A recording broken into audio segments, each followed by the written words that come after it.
And joining us now, Peter Morici, University of Maryland economist. Boy, I tell you what, Peter, on Friday we got these jobs numbers that looked, fairly positive, and the stock market went through the roof, went above 15,000 briefly for a moment, ended the day very high, about 143 points up, I think it was.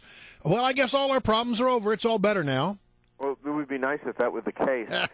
Unfortunately, the stock market behaves in ways that are rather confusing to economists. You know, the Wednesday number that we get a couple of days earlier, produced by the payroll people, is notoriously unreliable, yet it moves on that number. This time, the number was a little bit higher, about 20,000 higher than the consensus, so that caused the market to rocket. That's absurd, because that's almost statistical noise. Is it really just wishful thinking? Yeah, in order to bring unemployment down to a reasonable level, you have to create about 360,000 jobs a month. And even my Democratic friends who I debate on the networks like Fox and MSNBC and so forth admit that the quality of jobs is very, very poor and discouraging. That's why you see so many kids working as baristas after getting a 4-year degree at Harvard.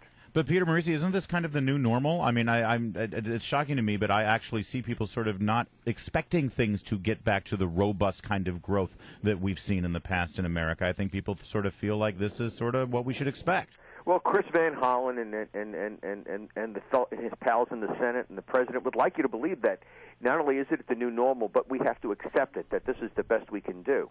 I mean, it's a very French view of the world. Let's just get on the roller coaster to decline. In reality, the economy could grow at 5% a year. Ronald Reagan had unemployment peak at 10.8% because of the huge surge in oil prices during the Carter years and the hyperinflation that followed.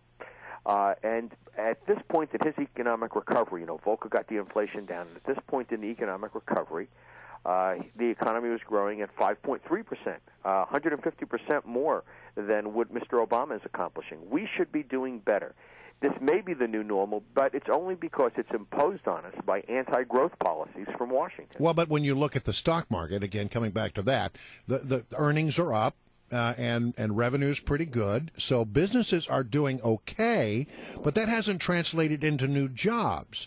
Why is that? Well, two reasons. One is that sales are not growing rapidly in the United States because growth is slow. And so why should GE build a new light bulb factory, a second light bulb factory, if the first light bulb factory covers all the demand? The second thing is they earn more than half their profits abroad now. The S&P is 80% of the publicly traded companies, and that group of companies earns at least 50% of its profits abroad. There's this great wish that somehow or other, if we had tax reform, they'd bring all their money home. They won't bring their money home because they already have lots of money here they can't invest. American companies invest abroad for two reasons. The Asian economies are growing more rapidly, and frankly, China is more business-friendly than California. Yep. I mean, who would you rather do business with, an authoritarian or Jerry Brown? Well, I'd rather do it with an authoritarian. At least he tells me I'm an authoritarian. Jerry Brown says I want all your wealth, but I'm really a soft and cuddly guy. It was a trick question. When you said authoritarian, I thought you meant Jerry Brown. You do well, take a look at Mario Cuomo, and then also the arbitrary application of justice in China is a problem. Look what happened over in Virginia. A good Republican, right? Has a contributor pay for the food at his daughter's wedding. He says it's a gift. All right, so they indict him. They were investigated. They haven't indicted. They didn't indict him. Hold on a minute now. No, I'm sorry, but they're investigating him, and it's all over the papers. A week ago Sunday, in the New York Times, the Times reported that a contributor gave Mario Cuomo over time $25,000 or $26,000 to his campaigns, and he turned around and hired that guy's 23-year-old college graduate to a $75,000 a year job. And there was other examples in the article. Do you read about Mr. Holder sending investigators in the FBI to New York State? No.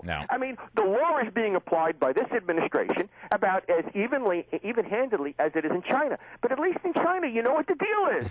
You work on it. You need to be bribed, I'll bribe you. Of course, you have to watch out. The Foreign Corrupt Practices Act may get you. Peter Morici is our guest, the University of Maryland economist, and I want to finish up with this question. Today, the Senate is expected to pass a bill that makes it easier for states to collect sales tax on the Internet. And, the Internet has been one of the, even when the economy goes down, the Internet boom home, and sales on the internet have always been able to do well. I'm very surprised, though, that there are a lot of Republicans who are backing this up as well. They say they're protecting brick-and-mortar businesses. Amazon is in favor of it. eBay's against it. Can you sift through this? What's the right way to go? I mean, my instinct is to be against any kind of extra taxation, but... Well, the thing is that small businesses on the internet can avoid paying a lot of the sales, having their customers pay sales tax. They have to voluntarily report it when they file their income tax, which many people do not do. They meaning the consumer. The consumer. For the record, Peter Morici reports. We keep a log at home and report it. All right. Just for the record, I don't want to have a visit because of my views. The real problem here is that it's very difficult to justify one small business, because he's doing business on the internet, not having his customers pay sales tax, but a brick and mortar paying sales tax. However, in order to make this really work, you have to apply it to very small businesses, much smaller than we normally apply government regulation to. And so they've set a sales threshold of $1,000, which is very low for a retail establishment. That requires them essentially to get involved in a morass of paying taxes to over 5,000 jurisdictions in the United States. When they went to electronic payment of payroll taxes, on a mandatory basis about 20 years ago, 15 years ago, all the small businesses had to start hiring ADP to pay their payroll taxes.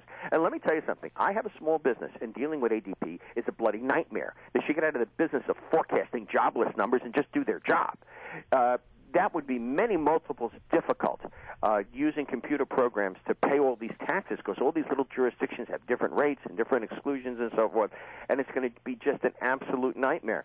The real problem here is the very fragmented nature of the U.S. taxing system, which allows every little, locality to have different rates for different purposes.